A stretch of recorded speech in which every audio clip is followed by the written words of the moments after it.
Hacia mediados del siglo XV, un orfebre alemán de nombre Johannes Gutenberg conseguía, a través de la adaptación de unas prensas de uva y la ingeniosa elaboración de un sistema de caracteres móviles e intercambiables, revolucionar para siempre el proceso de producción bibliográfico. Las consecuencias de este invento catalizaron sin remedio el tránsito hacia una nueva era en la que el conocimiento circuló más rápida y más libremente. Hablar de la imprenta ha sido, desde el momento de su invención, hablar de modernidad.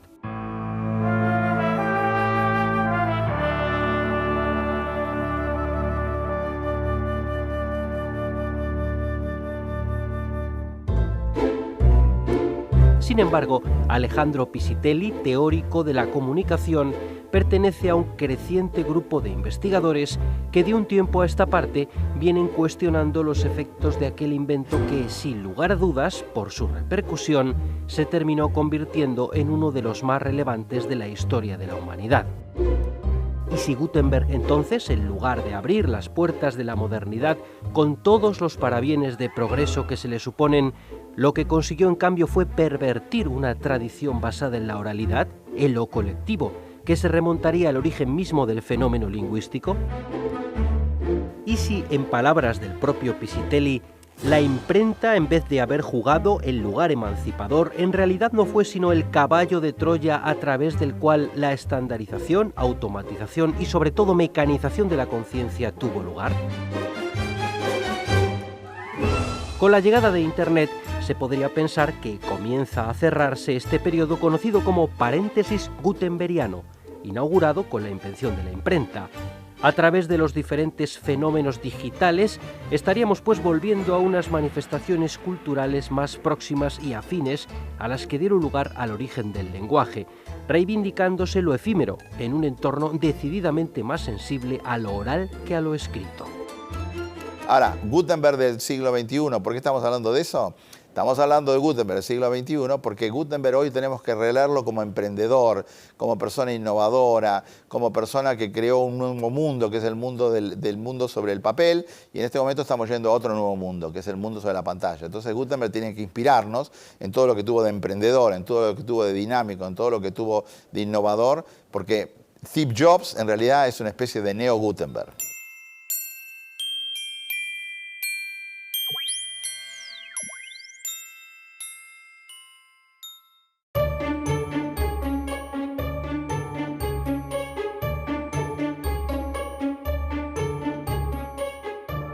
Con la llegada de la revolución industrial, las nuevas formas de organización social trajeron consigo también nuevas formas de entender la educación, nuevas necesidades y exigencias.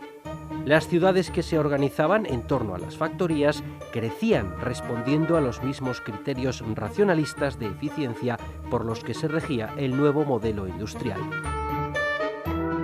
Las prácticas de división y organización del trabajo se aplicaban a los nuevos centros educativos, masificados y mecanizados, de manera indistinta que a las propias factorías.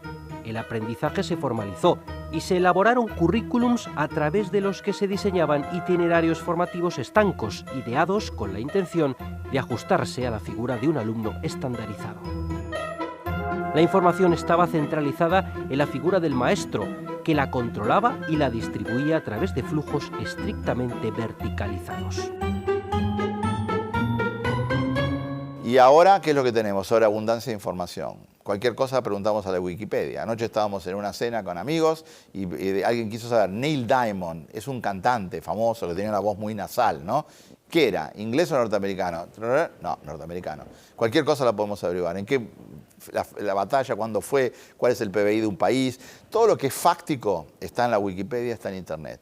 Entonces, el aprendizaje cambia porque ahora lo informal y lo tácito tiene un valor cada vez más grande. Yo voy con un móvil inteligente, con realidad aumentada, voy con distintas formas de captar fenómenos y entonces soy una máquina de aprendizaje como eran los chicos antes, ¿no? El adulto de vuelta vuelve a ser chico usando estos dispositivos. Estos formatos no han sido registrados por la universidad, no han sido registrados por los sistemas formales.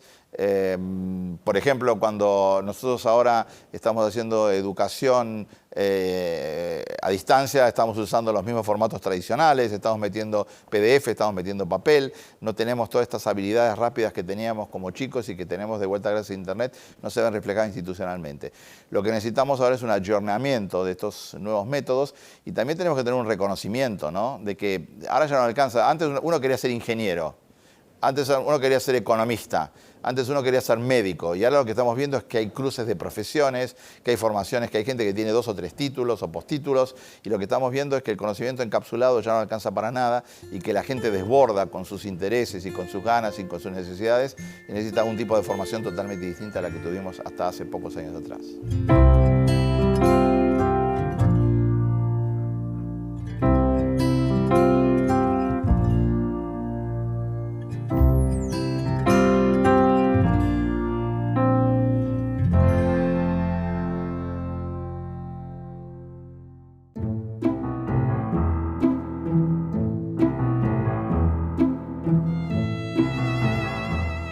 Después de 60 millones de años de evolución, nuestro cerebro dio un salto decisivo hacia su conformación genética actual.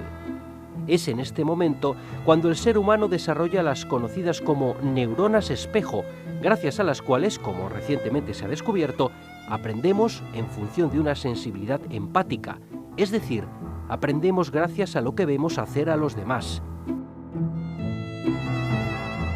Este descubrimiento nos ha obligado a repensar la relación del ser humano con su cerebro, entre el individuo y la sociedad, algo que desde el terreno de la pedagogía puede suponer una revolución sin precedentes a la hora de entender el fenómeno educativo.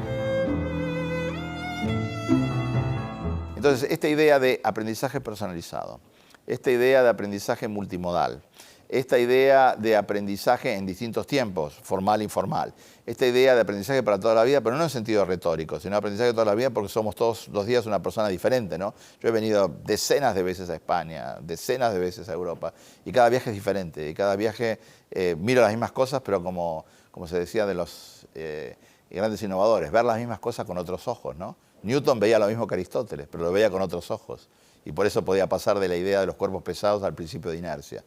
Entonces, esta mutación de la mirada, esta mutación de la sensibilidad, esta mutación de las perspectivas es algo que se logra, por ejemplo, viajando, ¿no? Si uno sube un avión, se despega de la Tierra, va a 10.000 kilómetros, va a viajar 10.000 kilómetros, está a 10.000 metros de altura, está en una especie de limbo o de ciberespacio. No hay nada más lindo que viajar en un avión que no se mueva mucho, ¿no? Porque si se mueve uno se pone nervioso, pero si no se mueve, uno lee, escribe, piensa y siente que está flotando, ¿no? Como si estuviera en un tanque de agua o en un tanque insonoro. Es una sensación maravillosa. Debe ser, volar en avión debe ser muy parecido a volver al útero materno, ¿no? Tiene una cosa, una resonancia de ese tipo.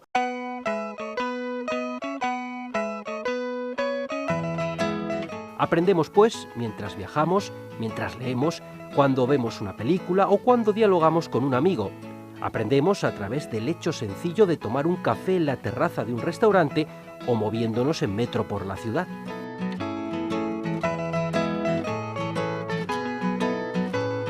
Esa idea de la compuerta evolutiva, antes y después. Entonces, yo creo que realmente la educación y el aprendizaje tiene que ver con esta idea que se menciona mucho, pero que no se logra activar, es que todos somos creadores, todos podemos ver las cosas con otros ojos, todos podemos reinventarnos permanentemente. Y la función del docente es lograr eso en cada una de las 30 personas distintas. Y como no puede dividirse en 30 y hacer con cada uno un trabajo particular, tiene que encontrar la vuelta para, a través de estas reverberaciones, de estas experiencias, de estas motivaciones y sobre todo del let it be, ¿no? De dejar que cada alumno sienta, vea y entienda el mundo de forma diferente. Y con eso sí va a lograr despertar sus potencialidades.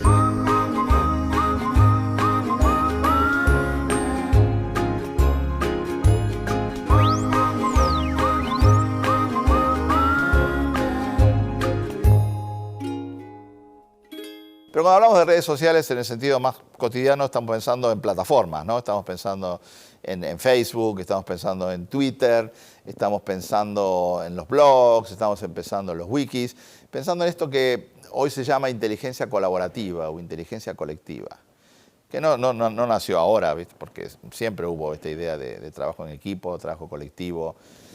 Cuando alguien hacía una pirámide, más bien que había muchos que trabajaban, pero también muchos que diseñaban y muchos que pensaban, ¿no? Entonces el tema de redes sociales tiene que ver, me parece en este momento, con esta idea de trascender las fronteras del espacio y del tiempo y poder crear en forma colectiva. El filósofo Gastón Bachelard afirmaba que un instrumento era teoría concretizada. Pisitelli retoma esta idea y sugiere que cada vez que leemos un tuit, cada vez que descargamos un podcast o vemos un vídeo de YouTube, lo que estamos viendo es en realidad teoría concretizada.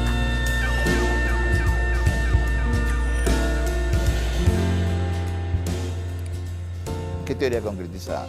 Una teoría que tiene mucho que ver con la invención, con la innovación, con la búsqueda, con la sorpresa, con la alegría, ¿no? Y realmente yo no entiendo todos estos ataques y toda esta cosa tecnofóbica y toda esta letanía y toda esta liturgia acerca de esta oposición entre libro y papel y pantalla, ¿no? Porque en realidad vivimos en el mejor de los mundos posibles, una especie de Leibniz digital, en donde podemos aprovechar tanto del papel como podemos aprovechar de la pantalla en formas que antes eran imposibles, y realmente es una... Yo coincido con eso, estamos viendo una especie de renacimiento, de nuevo renacimiento, lo vivimos en el siglo XIV, XV, así como hubo décadas creativas en el siglo pasado, que fueron la década del XX, ¿no? Con el impresionismo, con la nueva música, con el constructivismo, con Dada, etc. Y después hubo una época creativa, esa fue una época creativa. El siglo XX tuvo una época creativa cultural, que fue en 1920, y tuvo una etapa creativa social que fue en 1960, las revoluciones, Mayo, Berkeley, estudiantil, el Cordobazo en Argentina.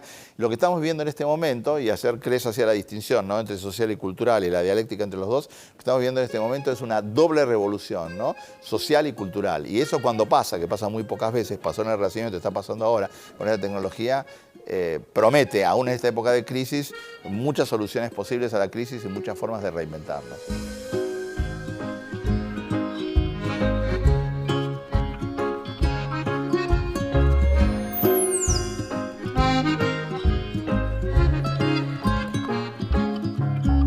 Entre los años 96 y el 2000, 2004, apareció una serie de televisión, muchas series de televisión, empezaron con Los Sopranos, pero después con series como 24 y después con Lost, que tienen varias características muy interesantes, porque muestran por un lado que esta oposición entre alta cultura y baja cultura no existe más, muestran que el cine deja de ser el faro intelectual para diseñar nuestra cotidianidad, nuestras experiencias, ¿no? Aprendemos a sentir en el cine, aprendemos a sentir con Shakespeare, ahora aprendemos a sentir y a vivir con la televisión inteligente, que es la televisión de estas series. Y series como Los Sopranos, pero mucho más el caso de Lost, o el caso de House, o en el caso de series todavía más recientes, lo que estamos viendo es que no pueden ser encapsuladas en un solo soporte. Krebs hacía una diferencia muy interesante entre modo y medio. Decía que el modo, el modo puede ser el modo sonoro, o el modo visual, o el modo gestual. Los modos generan nuevas formas de contenidos, pero los medios los transmiten, ¿no? Lo que sucede en la actualidad es que todos estos modos, todos estos contenidos, trascienden a los medios tradicionales, literalmente los desbordan. Comienza a fraguarse, con la intención de conceptualizar a esta realidad emergente, una teoría que habla de un nuevo fenómeno, la transmediación.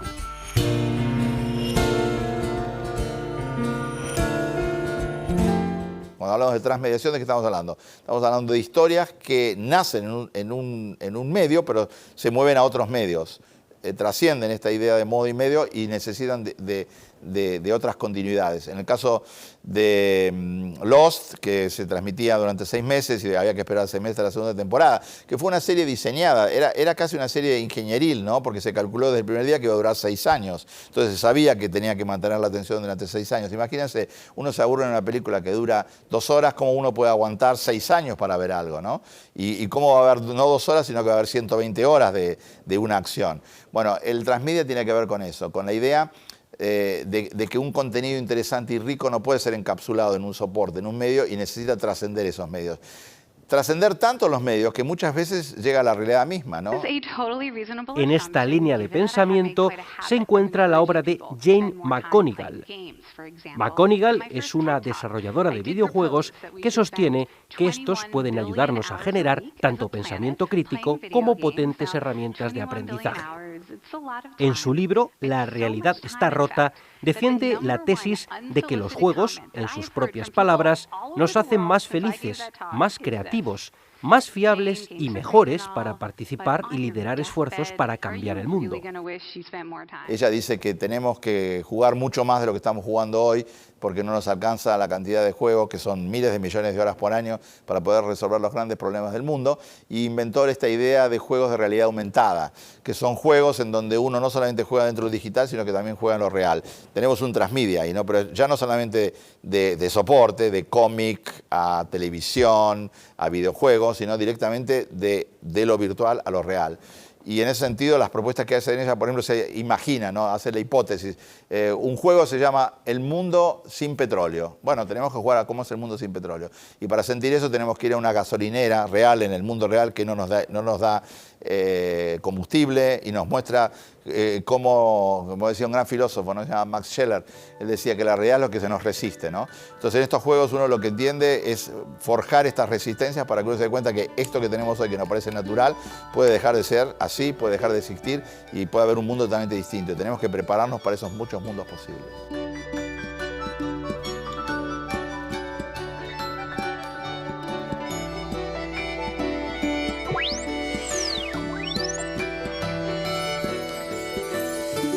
Futuro, pasado. Presente es puente entre el futuro y el pasado. El futuro está abierto, el futuro lo diseñamos todos los días, pero el pasado también lo diseñamos todos los días. Y hay una conjugación muy compleja que en la medida en que queremos inventar el pasado, queremos inventar el futuro, tenemos que reinventar el pasado. En la medida que queremos reinterpretar el pasado, tenemos que reinventar el futuro. I have changed all that. Now we are the masters and time is our servant. Entonces me parece interesante esta idea muy rica de Alan Kay, ¿no? Que él decía que la mejor manera de predecir el futuro es inventándolo. Entonces nosotros estamos todo el tiempo con la posibilidad de reinventar el futuro. No cualquier futuro, pero muchos más futuros de los que creemos. Y tal vez uno de los grandes problemas que tenemos en este momento es esa falla, ¿no? Lo que decía Wright Mills, la imaginación sociológica. Nos falla la imaginación. Si nosotros tuviéramos una imaginación mucho más pródiga, una imaginación mucho más literaria, una imaginación mucho más ficcional, podríamos pensar en muchos más futuros posibles que los que se nos ocurren en este momento, que a partir de la crisis son futuros de melancolía, que son futuros de tristeza, que son futuros de depresión y que son futuros de añoranza de aquel pasado, ese mundo mítico, ¿no? No debemos imaginar que ese mundo fuera mítico. Hay gente que dice, ay, yo quiero volver al siglo XVI. No se lo recomiendo a nada, ni el XVI, ni el XVII, ni el XVIII y XIX. El XX no estuvo nada mal, el XXI puede estar mucho mejor.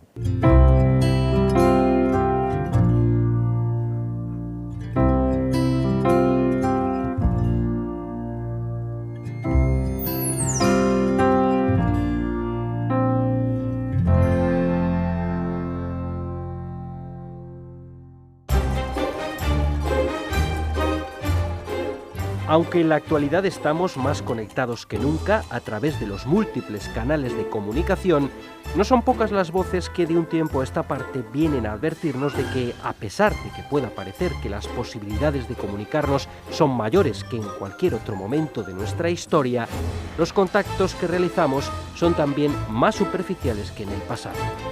De esta manera, un análisis más profundo de la situación podría llegar a revelar el hecho de que en realidad estamos más solos que nunca.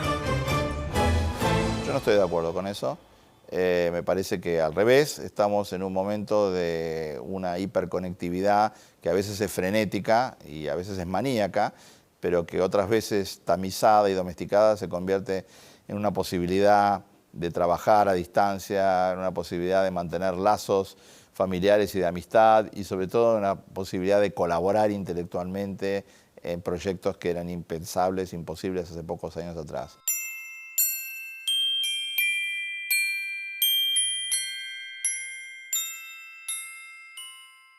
Así que si bien estoy de acuerdo, ¿no?, con que conectados manda un tropo, que cada tanto hay que desconectarse, hay que volver a lo analógico, hay que volver a la tierra, hay que volver al campo, hay que volver a la materia, las posibilidades tecnológicas que nos permiten la conexión me parece que son algo que no hay que despreciar y que al revés hay que empezar a entender y convertir otra vez más en un nuevo modo expresivo para amplificar nuestras potencialidades, ¿no? Que siempre en general tienden a decaer y tienden, nosotros, cualquier persona, si uno le pregunta a un estudiante, a un profesor, se lamenta y dice, no, caemos demasiado fácilmente en la depresión y la melancolía, no sé si porque somos latinos o porque somos españoles o porque somos mediterráneos o lo que fuera, ¿no?